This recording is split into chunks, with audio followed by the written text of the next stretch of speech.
বাংলাদেশের 18 কোটি মানুষ রয়েছে।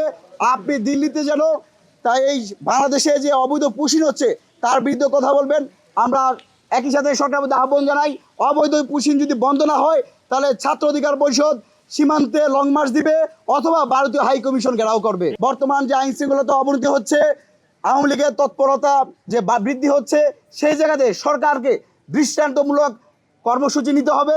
যেখানেই নিষিদ্ধ সংগঠন আওয়ামী লীগকে পাওয়া যাবে সেখানেই তাদেরকে যেন চ্যাংদোলাও করে আইনের আওতায় নিয়ে আসা হয়। একই সাথে আরেকটি ছোট্ট একটা তথ্য এখানে আসার পর আমরা শুনতে পেয়েছি, আমাদের বিভিন্ন জায়গায় যেরকম আওয়ামী লীগের মিছিল মিটিং হচ্ছে, ঠিক কুমিল্লা জেলার মেঘনা উপজেলায় আজকে ছাত্র অধিকার পরিষদ মেঘনা উপজেলার একটি প্রোগ্রাম ছিল। বেশ কিছুদিন ধরেই মেঘনা উপজেলার স্বাস্থ্য কমপ্লেক্সের যে কর্মকর্তারা তারা জনগণের সাথে ভালো ব্যবহার করছে না, অব্যবস্থাপনা করছে। তার প্রতিবাদে স্বাস্থ্যসম্মত চিকিৎসার কথা বলার জন্য আজকে মেঘনা উপজেলার ছাত্র অধিকার পরিষদ নেতৃবৃন্দ তাদের কার্যালয়ের সামনে দাঁড়িয়েছে, কিন্তু সেখানে পুলিশ এসে তাদের ব্যানার, আওয়ামী লীগের কায়দায় ব্যানার ছিনিয়ে নিয়ে গেছে, অনেকের উপর হামলা করার চেষ্টা করেছে।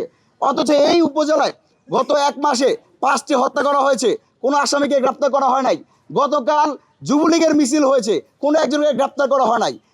ছাত্র অধিকার পরিষদ বিএনপির সরকার গণ অধিকারের সাথে সম্পৃক্ত একটা পার্ট হলেও জনগণের কথা বলতে গিয়ে আজকে আমরা প্রশাসনের দূরত্বের শিকার হতে হচ্ছে।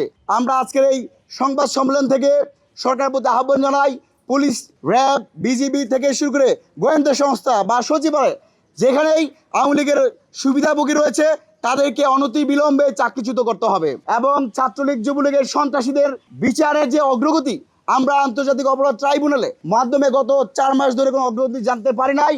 আমরা সরকারের প্রতি আহ্বান জানাই, অন্তর্বর্তীকালীন সরকার যে রায় দিয়েছে সেই রায়কে মাথায় রেখে আগামীতে আরও বেশি রায় যেন আওয়ামী লীগের নেতাদের বিরুদ্ধে দেওয়া হয়, খুনিদের বিরুদ্ধে দেওয়া হয়, তাহলেই বাংলাদেশ একটা স্থিতিশীল বাংলাদেশ হবে, অর্থনৈতিকভাবে চাঙ্গা হবে।